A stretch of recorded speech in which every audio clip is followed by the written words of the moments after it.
We without you. Okay, are we ready? Does anybody have a phone that they could record this class in case my class goes dead? Does anybody have a recording on their thing? I forgot to recharge my battery. Does this and it's record? a weak battery. Yes, it does. Okay. Do you have a recorder on there? I don't know. You're not a tech whiz, huh? Neither am I. I can record you, but I don't know how to get it off my phone. Well, that's my problem. I can record, but I don't know how to send Just it. record it. Yes, you All can. right. And then we'll worry about that later. We can get tech whizzes. I'm not even going to look for it here. All right, let's go. I'm recording. We're here, okay? I think we did page 33. I think we're on 34, but I'm not sure. Please help me. Yeah, I think so. Yeah. Yeah. So we said... That's right. All right, so we said... When I was watching. Awesome. Okay. Just going to keep that there. Nope, it's not going to move. Don't move. All right, here we go. I think we're actually... Okay, we spoke about, actually it was a great class last night on the Zohar, where it spoke about that the Shekhinah, if the people are behaving good, in general, so the Shekhinah is present. The divine presence rests in the world and helps actually the earth to actually produce what it needs to produce. Produces good air. Okay? Good air. Okay? But if the people are behaving badly, then the Shekhinah leaves the world. The divine presence leaves. And then what happens is, what invades the place is, because nature abhors a vacuum. So then we'll say that negative energy will take over. Very much like a person, Lo Leino Hashem Yishmor, who passes away, his soul leaves his body. And we say when the soul leaves the body, so what happens is the body is now, what do you call it, taken over, or actually what nature abhors a vacuum, and we'll say that negative energy now comes into the body. And that's happens when we sleep. That's why when we sleep, we say sleep is a 60th of death. And that's why a person, when they wake up in the morning, they have to wash their hands. They have to do a ritual washing of the hands. Because what happens is, when the soul comes back after that night, that negative energy gets pushed to the extremities of the body. And so it requires a ritual washing in order to wash that tumor away. And you're not allowed to touch any orifices of your body, ears, nose, mouth, throat, anything, or any food until you've washed your hands. Okay? That's the Jewish law, basic Jewish law. But the idea here is, when the people were behaving not right after Adam, generation after generation after generation, they introduced idolatry. We had the generation of the flood. We had the generation of the dispersal. All of these generations, what happens is it drove the Shekhinah out of the world. Okay? Because mankind was not behaving in the right way. And we say that it drove the Shekhinah out of the world 7 levels. And then came 7 righteous people and brought back the divine presence in 7 levels. And hence we have the lower 7 sfirot, or the lower 7 illuminations. So we talked about chesed, which is really, I should have numbered these. Mine is numbered. Number 4, 5, and 6. You have numbers in your book? Yeah. Well, here on the words. words. Yeah, but I'm talking about in the circles. No. I like pictures. But you gave us the direction. Okay, so we spoke about, numbers of the 7 sfirot, 1, 2, and 3. 1, 2, and 3 represented by the 3 first righteous people who we are descendants of, which is Abraham, Isaac, and Jacob. Abraham brought the concept of God's love into the world. People did not have a concept until Abraham. People even could believe that God made the world, but he made it and he left, and he doesn't really have anything to do with us. He doesn't care about what we do. We can't affect him, and that's it. And came Abraham, and he says, no, absolutely not. He says, God cares about what we do. God loves us. I love God. There's a relationship. It's a God of love. He wants a connection. It was an astounding novel idea at the time, believe me. It was so astounding that they wanted to burn him for it. Right? It was such an unbelievable... Now we understand the thought, right? It's all around the world, right? Except for Islam. Okay? I don't know what their concept is. But, so Abraham introduced love, that relationship to God. He brought the idea of a concept of God that you can relate to in a relationship of love. And then Yitzchak, his son, Isaac, brought the idea of discipline into the world, that there's a service you do, a distinct service. There's a formula you follow, a disciplined formula that needs to be followed in terms of making that connection to God. It's really a relationship what we call of awe. A relationship what we call awe, which they translate in Hebrew as yira, but we don't, yira they translate loosely as fear, but really we use it as awe, and we talked about that last week, which is recognized distinction. That's the best definition of yirat Hashem, or awe of God, is recognized distinction. Why do I say recognized distinction? What did I say last week? Anybody remember? In your notes? Lori? Nothing? I don't see anything about recognized distinction. Okay. Sorry. A child to a parent. A child to a parent, he loves his parent, but there's still a recognized distinction between the child to the parent. It's not buddy-buddy. Okay? Okay, we go fishing. Okay, it's very nice. We have a great time. But it's not buddy-buddy. Okay, you don't share with your parents the same thing you're sharing with your buddies at the Super Bowl, eating popcorn, having a food fight, or whatever you're doing. It's, you're not doing the same things with your buddies that you're doing with your parent. So therefore, the relationship that Yitzchak instituted, he brought a concept. He brought a concept in the world that helps us to relate to God in a way that he's distinct from us. He's high above. That's what I was saying. Hence, we wear this, which is called a kippah. And in Hebrew, it's called you have a kippah is one word, and they have another word for it, Yarmulke. which is two words. Yira Malka, fear of the king. Yarmulke comes from a fusion of the two words of Yira, fear, Malka, the king, fear of the king. But they call it a yarmulke. Malka, but it's an Aramaic. So it's therefore the aleph in the Aramaic means the in the band. So it's fear of the king. Okay. So this is external fear, you said. So the real relationship with God is one of respect, right? Awe. It's great to be in awe. We have a phrase, and I've been working on this for a long time. You say this phrase 3 times a day, and you're a guaranteed son of the next world. Right? Well, you say the whole kapitel tehillim, you have to say the whole paragraph. Actually, it's instituted in this prayer books. It's the prayer called Ashrei. It's Psalm 145. Mm-hmm.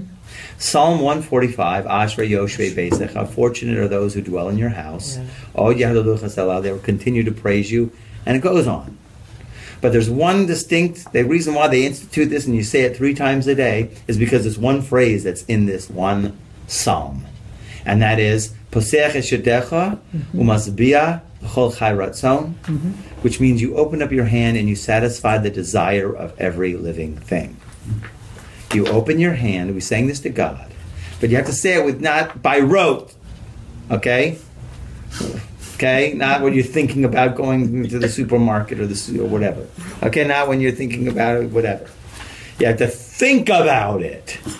When you think about it, literally what it means in general, the accepted commentary, the accepted understanding of that phrase is that God, you open your hand and you feed the entire world constantly. It's amazing. When you think about it, a person, if he really would think about it, it should be blown away.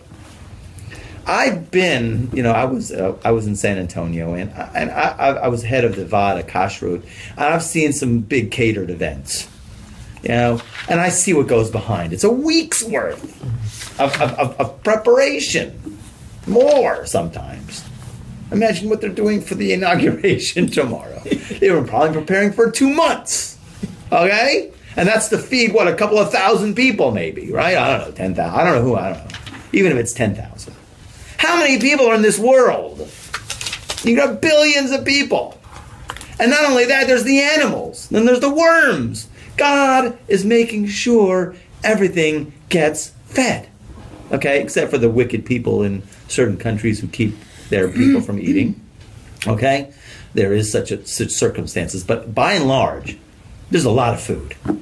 By and large, God is catering to a lot of people. What a caterer! I mean, come on. You know, I know caterers are up at 3 in the morning. They're busy preparing, and boom, God is feeding the entire world constantly, and it's not stopping. Right? It's amazing. Really. You see it in this country. It's just amazing. Okay? I've been at one of those Passover resorts. You know, once I went. I won't go again. You won't? Okay? Well, not the way Not that that I went. one. Not I that was one. I was in the it was the holiday of freedom, and I was enslaved because I was a camp counselor. Me and my wife were both camp directors. So we were in slavery in the holiday of freedom. Okay? But we saw, it was like terrible. It was terrible. It was like, that's why, I don't need to ever go to Florida again. Okay? I was totally oppressed there, sucked all the sparks out, never need to go back. I'm done. Okay? No matter what. And people are like, I'm kind of done. I don't even have to say no. It's just, I see God works it out that I don't need to go. The idea really is, but I love Florida. Okay, good. I'm glad. You guys can go and chill and have all the oppression was so unbelievable, okay? But the idea is that I saw mountains of food, egg salad, a mountain of mountains and mountains, and you know, that's all just getting dumped at the end, right? They just dump it all. Oh my God, but you see the abundance. God is really the source of all that abundance. God is, right? So when we say that 3 times a day and we're just in awe of that, of God's constantly feeding humanity and all of creation and all the animals and everything, that is an amazing state of awe. Just to give you a little bit. If you can tune into it, when you ever say Psalm 145 and you get to that point, you should open your hands, and you really have to, and it says even in the art scroll, you should focus on this. Because you really got to get into that state of, oh my gosh, you are amazing. And it is a state of awe. So Yitzchak instituted this concept, how to relate to God and be awed by God's presence, and by awed by God's revealing himself, right? And then there's beauty. We spoke about beauty as Yaakov Avinu, Jacob, who was the culmination of both kindness and gevura and power, and Yaakov Avinu, who fuses the both of them together. Just the right amount of chesed, just the right amount of gevura, the right amount of kindness, the balanced amount. Okay? So now we're on the next 3, okay? Netzach, Hod, and Yesod. Netzach, Hod, and Yesod. Okay? So now there's 3 more tzaddikim, there's 3 more righteous people who came after it, who brought a concept of another form of how God behaves in the world, another way, an insight, how God drives the world. We call it an hanhagot. Don't forget, we call all of these 10 illuminations how God guides the world. Different 10 ways how God manifests himself and how he guides the world. And they are expressed through tzaddikim because they totally have integrated these concepts and they behave out of that way and they emulate God in that way. So we look at number 4 as Netzach. And don't forget, these lower 7 also, exactly the 7 go in line exactly with the 7 days of creation. Okay? And it's all part of the same pattern. And the idea really is to see and to become familiar with these so that we can be aware of ourselves. What are the patterns within ourselves? Which one is dominant in ourselves? At certain times, this is dominant, that's dominant. And then where you need to balance yourself. If I'm a little bit too much this, I need some more of the other side. It's all about balancing ourselves, okay? That's why you have to know these lower 7 character traits, okay? Netzach is Moshe Rabbeinu, Moses. Moses is dominance, okay? So I wrote here under 4 on page 34, Netzach, victory. To conquer with love is to overcome. You see, dominance is not dictatorship. Okay? I always thought it kind of was, but it's not. Okay? But actually, I wrote here, the energy of overwhelming and dominance. But really, what it really is conquering with words. What it really is Moshe Rabbeinu comes and he reaches to you in a way that totally enlists you in the campaign. Okay? Moshe, basically, we know, was up in the mountain, and he comes down from the mountain with the tablets. He's coming from above. He's got the message, and he brings it down, and he says, this is the law. I'm laying down the law. No, you can do this. Yes, you can do this. No, you can do this. Yes, you can do this. Draws a fine line, but basically it's no is no, and yes is yes, and he comes and he enforces that, and he brings down the law. See, he brings down the law. As opposed to his brother Aaron. His brother Aaron is empathy, as you'll see. What is empathy? What's empathy? To understand, put yourself in someone else's shoes. You hear what other people are feeling. And you're saying, okay, I hear your feeling. Aaron was the peacemaker. He made peace between husband and wife all the time. He made peace between two guys among the tribes of Israel who were arguing.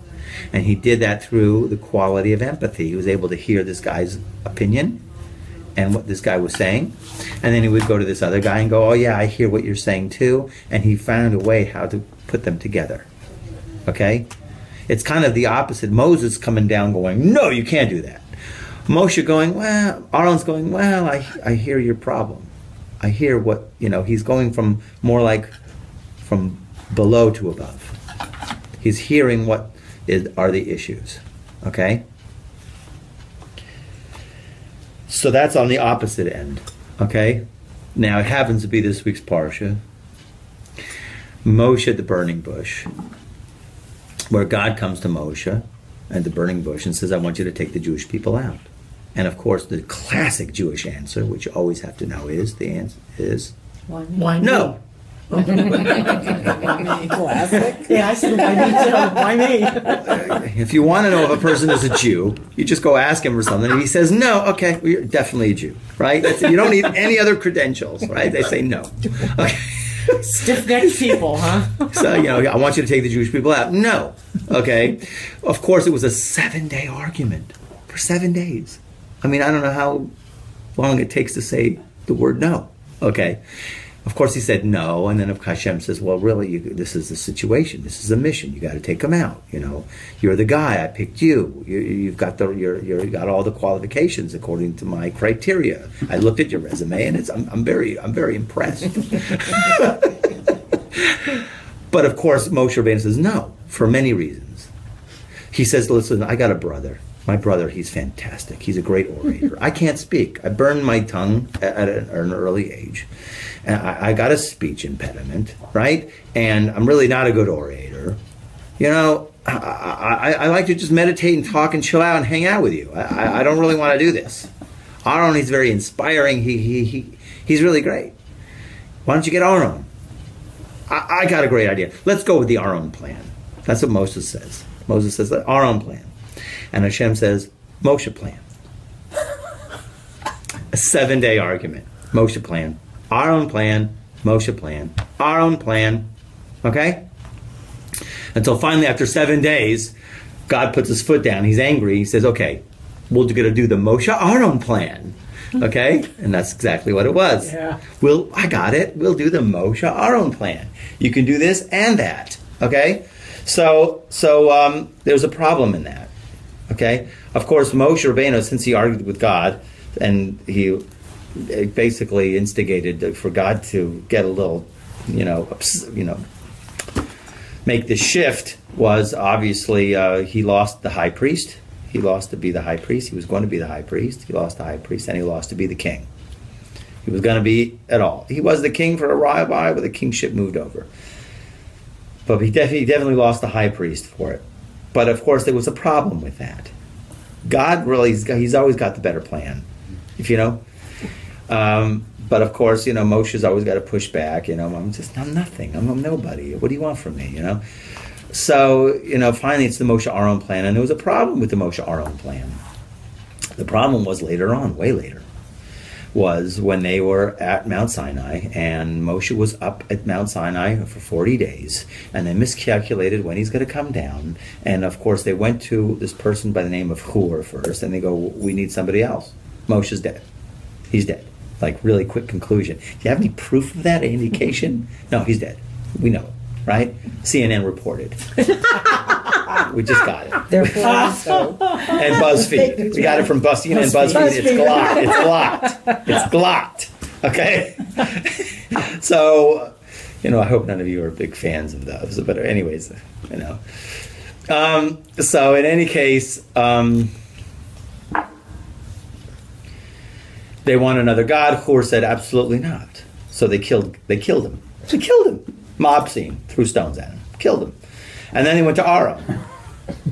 And Aaron goes like this, and he sees his brother-in-law is dead, Hur, right? And he's going, okay, okay. He's like, okay. So he has a calculation in his mind. He says, I can say no, and I'll take the stones, and I'll die. And but there's a problem with that. If they kill me, they're killing a prophet. If they kill a prophet, it's a very big sin. So he goes with the stall-out plan, and he tries to stall them at the sin of the golden calf. He says, okay, go and ask the women for all their gold, right? And they go in the tent of the women, they go, give me the gold, give me the gold. And the women chase him out with rolling pins and throwing plates at him. Because women are just, they have zero tolerance for idolatry and stupidity. Okay, so they're chasing the husbands out. They're not giving up their gold. I was just going to say, they're not going to give up jewelry either. They did it. They did it for the Beit HaMikdash. There was no question about it. With both hands and all heart. Okay? When it came to something holy, they were all there. Okay. Women have this intuition. They smell a fish, they know it's evil, and they have zero tolerance of it. Okay? It brings down in the Gomorrah. If you bring a guest in, the wife is really good at Smelling that around. If they, in other words, they can sense, if this guy's a good guy or not. If you bring in a guest, I brought a guest, and then, you can sit down, they'll have a conversation. But at the end of the evening, don't bring him here anymore. Okay? Or whatever, right? There's something wrong with that guy. Okay? Well, he's a nice guy. We can't have a conversation. No. They have a way of sensing guests. In any case, so of course the women didn't give their gold, and they ripped it off of their ears, blood dripping. They were so into it. And of course the golden calf. Aaron had the empathy mode. I hear what you're saying. That empathy caused them the golden calf. Terrible thing. If it was just the Moses plan, it would never have happened. Because it was a Moses-Aaron plan, boom. Okay? That was it. Okay? So in other words, God had an idea in mind, but of course, if a person pushes enough, as we said a few weeks ago, your thoughts create angels, your words create angels, your actions create angels. The angels eventually force where there's going to be a shift in the dynamics of how things are going to be played out. Okay? So you have Moshe, who is Netzach. He's the overwhelming. He's coming down from the mountain. It's like represents the fourth day of creation. How is it represented by the fourth day of creation? The luminaries were created on the fourth day. How is that? Where do you see the quality, the emanation, the illumination, the concept of dominance in the luminaries? So the way that it is explained is really in the seventh day of creation. God really created everything the first second. Everything was already made. As soon as God wills it, it's done. And the way that it is told to us, handed down, is as if for parable purposes, it was as if everything is in a storehouse and already made, and each day of creation, he's just bringing it out. Check this out, check this, and check this, right? So in other words, it was all really made, and he was just stringing it out on 7 days of creation. Right? Day 1 was the light. Day 2 was the firmament. Day 3 was the dry land and seas and the grasses. and day 4 was the luminaries, is because the luminaries, basically, God says, okay, sun, you here, and this is how you're going. Moon, you stand here, and this is how you're going. Planets, you're doing that dance. Galaxy, that dance. This dance, black hole, you're right there in the Andromeda galaxy, and you stay there. Right? And wherever he told them to stay, that's where they stay. And that's how they move. And they don't deviate from that movement. That's dominance. Okay? Because the exact discipline, they're exactly moving in exactly how God exactly told them how they're going to revolve. Okay? So that's why the 4th day is that concept. It relates to Moshe. Moses corresponds to the right leg, which also needs the left leg to move, by the way. Okay? Just in the body parts. Okay, and then we had Hod, which is empathy.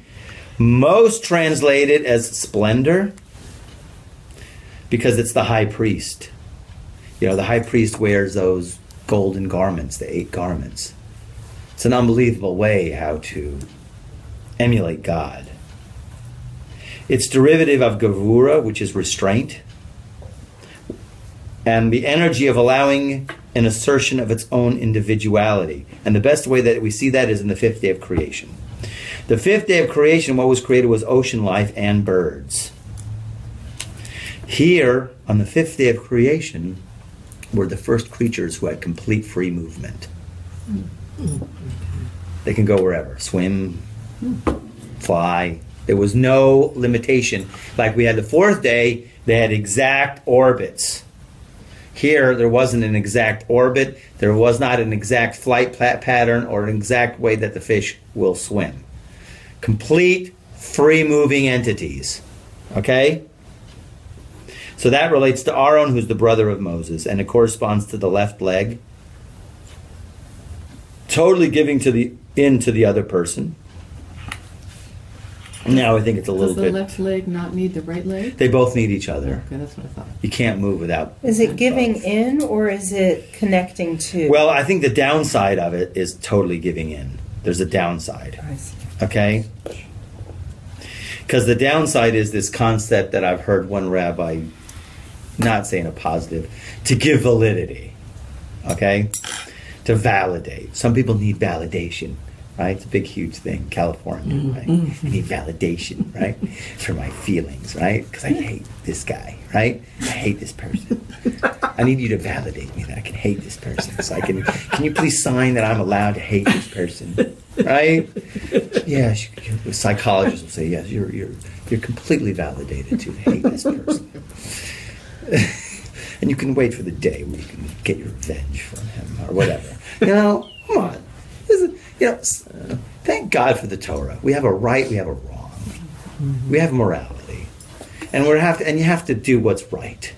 So, the problem is, the field, empathy is fantastic. I hear what you're saying. Empathize with somebody is very important. It is. It is actually really the key to healing. It is a very big key to healing mankind. And the real reason is because there was that famous story of Rabbi Nachman, of the Turkey Prince. Maybe some of you are familiar with the Turkey Prince, right? Remember? Vaguely. Turkey Prince? Turkey Prince? Wants a Turkey Prince? Orange Whip? Okay. Okay, the Turkey Prince was the king who, they had an only son. The king and queen had an only son. It's a short story, so don't worry. They had an only son who was raised and a very brilliant man and a great mind, and he was able to talk with everybody. Everybody loved this kid. And he grew up and he became a strong, capable person, and the king and queen were very proud of their son. That thank God that they were able to hand over the kingdom to anybody. And the king, of course, he had different campaigns and battles that he had to do. He had to fight some wars, and he was also a very capable general in wars. But one time he came back from a battle, from a war, and all of a sudden as he came back, they inquired of the prince. He ripped off all his clothes and went pecking under the table like a turkey. And they tried to talk into him. Reginald. Okay? That's how he would respond. Reginald, what's wrong with you? Right? Like, we can't get a response. Okay? So he's naked under a table, pecking at the crumbs. Oh my gosh. And they get all the doctors and everybody in, and nobody can help this kid. All the incense, you can float all the incense in the world, that ain't helping. Just sprinkle whatever they're doing, all the sorcerers, the magicians, they're doing all kinds, nothing. Till finally a wise man comes in, and I can do it. Give me a week. I want you to have 2 guys standing by me to listen to my signals when I signal them. He takes off all his clothes. He goes under the table, and he starts pecking like a turkey. The turkey prince goes, "What are you doing here?" He says, "I'm a turkey." 2. Why can't, I think we should hang around together, because turkeys really should hang around together. That's a good thing. Why are you talking in Brooklyn accents? You didn't ask that. Okay. Right, so they're hanging out together. They become friends. Finally, after a while, the wise man signals to the guys who are onlooking, 2 pairs of pants. They throw 2 pairs of pants. The wise man puts on a pair of pants. And the guy goes, "What are you doing?" Right? Turkeys can wear pants. Right? So the guy wears the pants. And a little bit later, 2 shirts. Turkeys can wear a shirt. Or a shirt, right?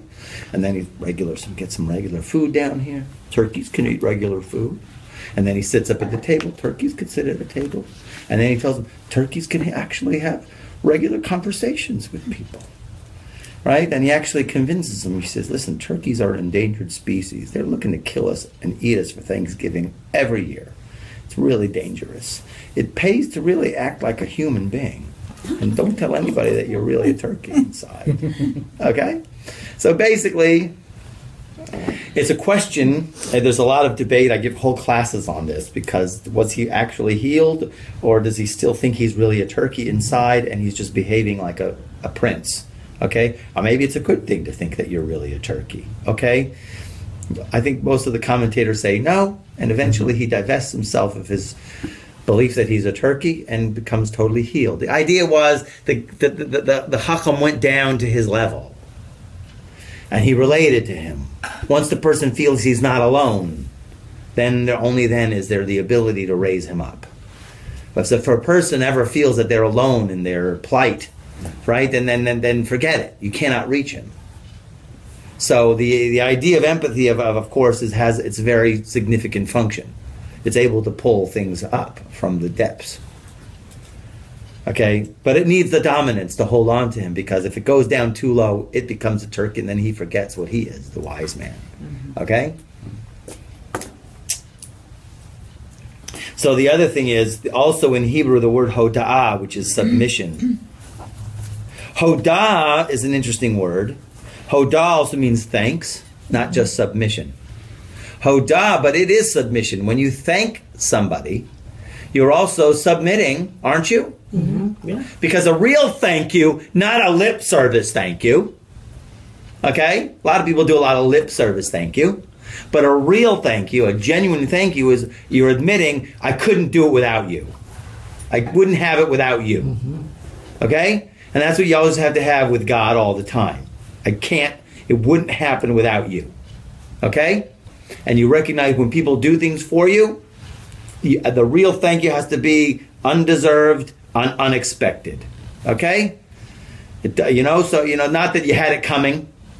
So then it's not a real thanks. Okay? Sense of entitlement, thank you is a lip service thank you. Okay? Has to have, you didn't think it was undeserved. It's an attitude. It's an important attitude. It's probably one of the most important attitudes. Really, most of our redemption is in Hod. Most of the din is in Hod. But yet most of the glory is in Hod. Okay? Hod is empathy. Okay? A lot of light is in Hod. Okay? The 33rd day of the Omer is in Hod. There's a day we're counting the Omer. By the way, each one of these 7 sfirot are the days, counting the days of the Omer. There's 50 days of the Omer, 49 we count. Because if you count 7 times 7, because each one has a subcategory of 7 in it. We don't count the first 3. The 7 days, the 50-day count between Passover to the holiday of Shavuot, right, is a 49-day count. It's each one of these days. We're fixing one of these days. We're fixing one of these sfirot. You're building a vessel for you in order to receive the light. People don't know this. not outside this room or not outside the circle. They have some kind of vague idea about it. But they really don't really get into what are those days about. When you're counting a sphera, what are you doing? Sure. There's a mida, there's a sub-quality for every day that you have to have in mind to develop within yourself. It's a developing. It's Musar. It's Kabbalistic Musar. Okay? Hod is the day where Shimon Bar Yochai went up. Hod is the 33rd day of the Omer. It is a very holy day. Okay? So in any case, let's just go weiter. Yesod, foundation. How are we looking at time? We're doing good. Yesod is foundation. Okay? It is Yosef. Another tzaddik. A real tzaddik. Yosef is really called a tzaddik. Okay? Chai ha'olamim. The life of the worlds. Okay? Because he establishes the real proper relationship, as we're going to see, because all of these sphero that we've been doing all here are all more or less, except for Bina, are masculine sphirot. It's the last sphera, which is going to be Malchut, which is the real dynamic where we need to fix. Okay? And Yesod is the one just before it. So the energy of giving pleasure while at the same time receiving pleasure, which you would call it ultimate reciprocity. Okay? Just like when a person is having relations, that the man who's giving the pleasure, he has to have in mind he's giving her pleasure. Meanwhile, he is receiving pleasure. There's a whole unbelievable reciprocity that goes on in the act. And it is a very holy act. It does relate to the sexual organ, Yesod. And that's why it relates to Joseph. Joseph, as we know, who was the one who was able to, amidst in Egypt, when he was with Potiphar, right? When he was in Potiphar's house, and the wife was changing her clothes, 9 times a day to try to seduce him, because she saw it in the stars that they were destined to be together. And Joseph says, "Not my stars," okay? And he had to keep saying, "Not my stars." I got that from my dad. My dad had this woman who was like, he was a speaker, right? My dad was a speaker. He gives seminars, and he had a woman who would get him all his gigs. Of course, she saw it in the stars that they were destined to be together, and he said, "Not my stars." Okay? She kept helping him, but it didn't last too long. Okay? The idea was this woman was chasing him, and here he was, a 17-year-old boy, hormones raging, and yet he was able to conquer. No one in the house, no one disturbing him, no influences. He was in charge of everything, but yet he managed to conquer his evil urge in that area, and therefore, because of that, and he knew the importance of it, how it was a test. It was a massive test. It's a very hard test. And because he overcame that test, he became the conduit for all of the abundant blessing for the entire world because of that. Because his ability to overcome that passion, he became the food storage for the world. The entire world had to come to him for food because of that. And because of that, he was able to then to forgive his brothers totally. Rabbi Cook, I think Rabbi Shlomo Carlebach quoted Rabbi Cook, that Yosef knew that if he was to sin with that, he would have a problem forgiving his brothers. So I don't know the exact connection, and I don't remember it. I remember hearing him saying that phrase. It blew me away. It was in a car tape, and I'm like, well, I'm trying to find it ever since.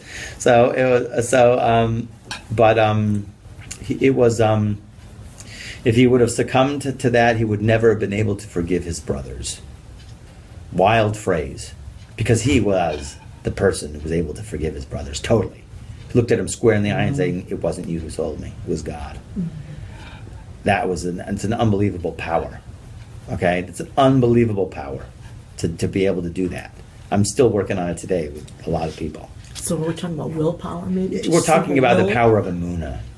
Talk about the power of total faith, that God is totally involved in every single detail of your life, to the degree that even people who harm you, it's not the people, it's God who is doing it. He's doing it for your best, and not to take it out on those people, not to hold anything against those people. They're just agents of the Lord. doing what they're supposed to be doing. Every single thing that happens. That's the ultimate concept of emunah, okay? That Yosef had, because he was able to look at his brother saying, it wasn't you. You guys did not sell me. It was all God. It's a high level. But anyways, the big thing about Yosef, of course, he was able to go ahead and hold off his urge, okay? He was able to pass the test. And it also represents the 6th day of creation, man who fulfills God's purpose. Because really, he is the man. The paradigm of this is a man and a woman relationship, an intensity and reciprocal relationship entirely and being involved. Okay? So the best way we always understand it is Yosef. And he's the foundation. It's called really foundation. That we know that a person really has to be able to control his urges in this area. And that's the difference between a man versus not a man. Okay? It's a very high level. It is really prevalent in all of the holy books talk about it. That really it's contrary to all of the Western belief and Western psychology, really, because spilling seed is forbidden according to Torah. And it still is. And it's not going to change. Okay? So therefore, he was able to conquer that. Okay, the last, Malchut. We got a few minutes. Kingship. King David finally brings it down to its final. In other words, its concept, it's an insight. There's 7 insights. Each one of these righteous people brought an insight into the world. Abraham, Isaac, Jacob, Moses, Aaron, Joseph, each of them brought an insight, and finally, the last and final one is King David, who brings the unbelievable insight that in the darkest depths, there you can find the greatest light, and that is King David. Once again, in the darkest depths is the greatest light. That's the big phrase, and a person needs that because really, Rabbi Nachman gives this sphira, this illumination, he gives it the name Emunah, and which is our vessel, which is every single thing that we work is fixing this sphira. This is the ultimate feminine sphira. Every single thing is for the sake of this. Why simply is it called Malchut or kingship? Is because we are agents to bring God into this world to where we say, even in this dark world, God is king. Even in this world, that's what Malchut, kingship means, that God reigns even in the darkest of places. God is there. In King David's whole life, he lived like that. Do you remember the Richard Gere movie? What? Do you remember the Richard Gere movie? Shefa. Talking about, yeah. Shefa. Yeah. Shefa. It's a great one. Shefa is the abundance. Shefa is the blessing. Everything slows down into Malchut, but Malchut takes it and transforms it into something new. We take what God gives us and we build from it. Okay?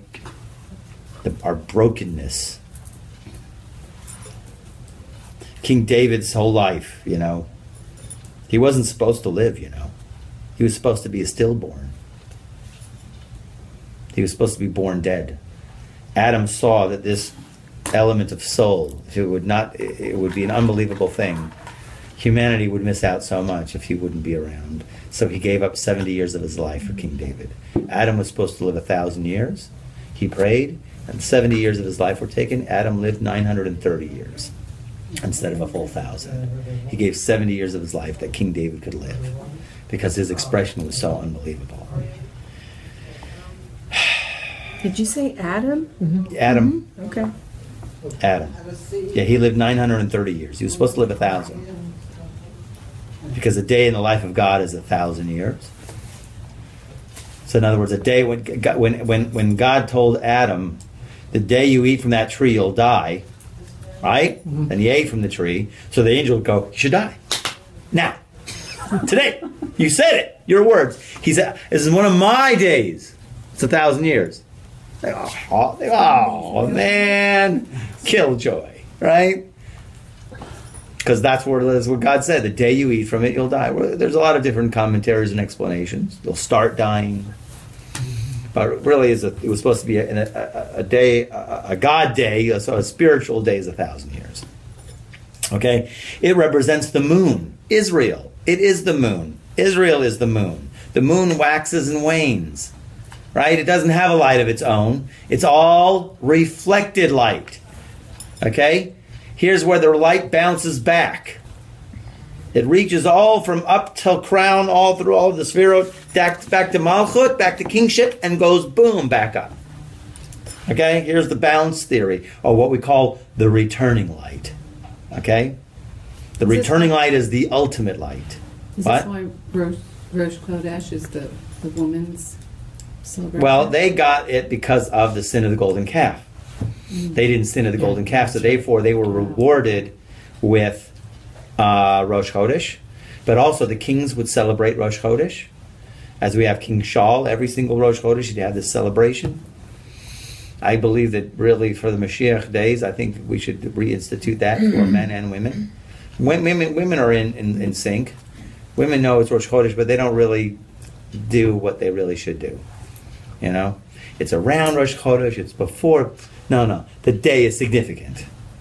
It has a holiness to it, a significant holiness. So there's an influence. It's like a transmission. Okay? It's only that day. You can tune in.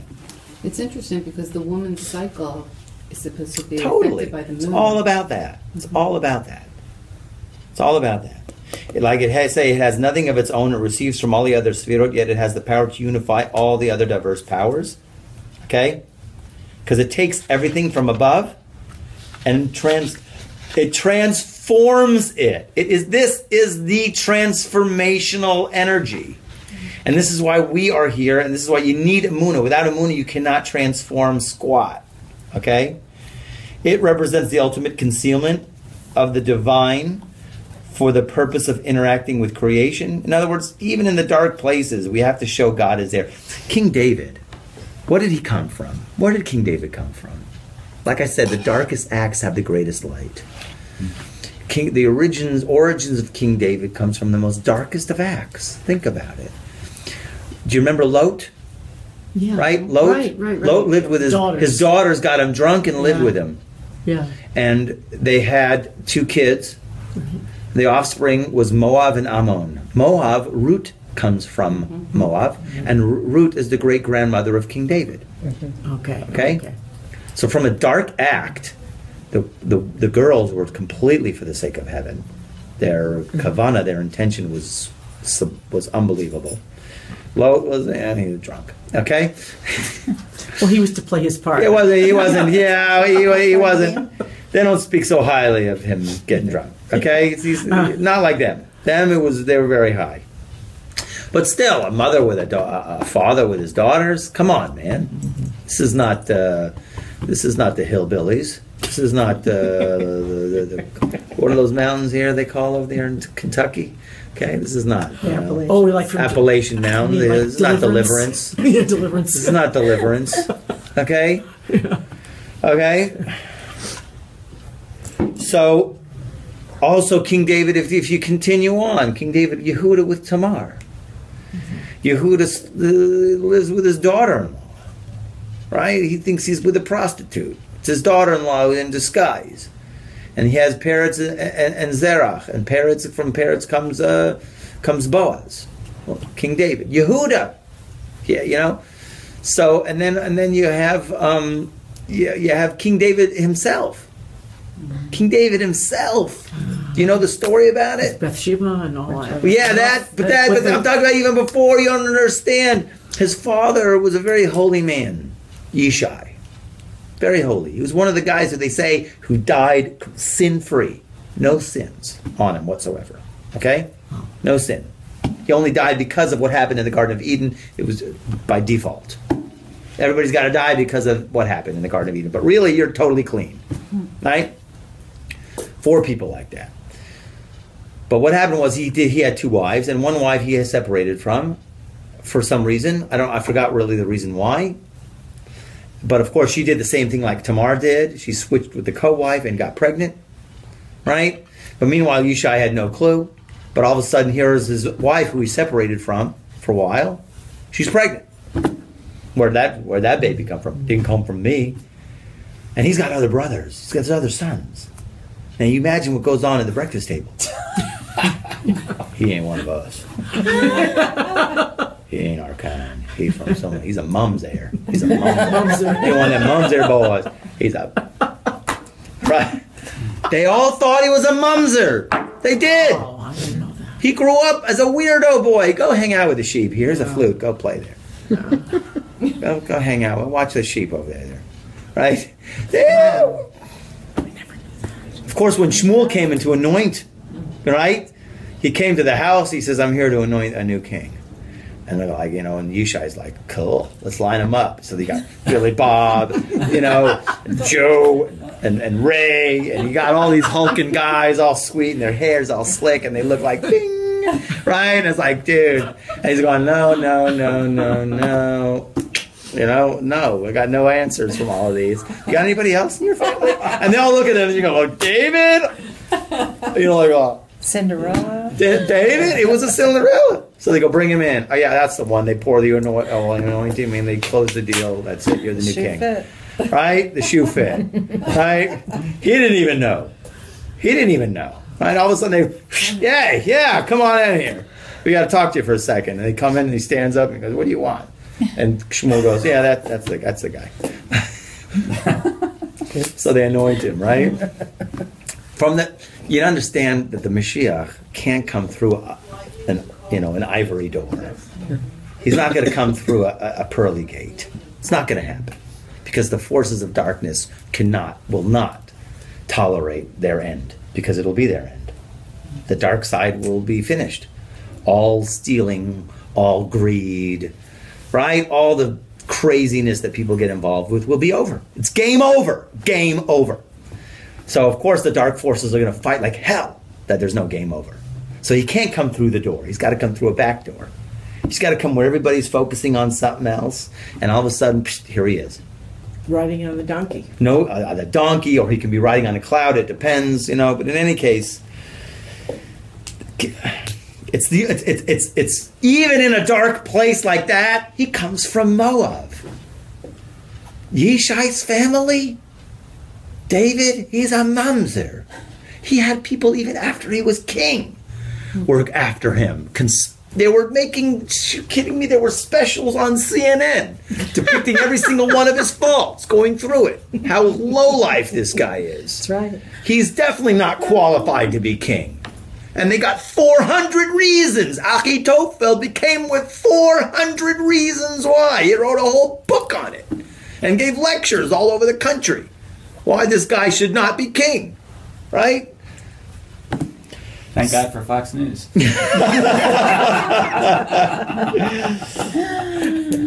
Okay, so let's go down here and we'll end it here, okay? Because we're gonna do something next week. I'm gonna bring you, because we have to do a special story on Malchut. I'm gonna bring you. Some people might be familiar with it, but I'm not going to tell you what it is. Okay? So let's hear. Where God constricts himself, we did that one, right? Where God constricts himself in order to give over his kingdom to man, you have the keys. This is an amazing thing. You have the key. Malchut is, you have to awaken yourself up. Okay? Because there's a malchut in all of us. It's the element in all of us, the dark spots in all of us, where you have to just wake it up and say, God is even in this spot. We become givers as well as receivers because we have to come up with our own creativity. We have to awaken something within ourselves. It relates to King David. We say who gives a kingdom over to Solomon in his lifetime. King David took a fragmented kingdom. It was divided. There was Shaul's people, King Saul, and then there was people in King David. He took it, he united the kingdom. Okay? It corresponds to the mouth or the crown of the organ or the mate. One of those two. The mouth, your head is also a mini 7 sphirot. You have 7 orifices in your mouth, and the 7th one being the mouth. 7 ones in your head, sorry. You have 2 ears, 2 nose, 2 eyes, right? 2 nostrils, and then 1 mouth. The pregnancy as a birth, a woman who receives one seed from a man and gives back a fully developed child. Transformation. King David, who took a little bit of authority and gave back a powerful kingdom. He built the powerful kingdom. And the Messiah who gives birth to the new world. That's where Malchut is. Okay? The ultimate idea or concept of complete transformation. It is also tshuva. Okay? This is where the game is played. This is the field. Okay? And that's why we're going to have to focus on it just a little bit next time. Okay? Great. Great, thanks.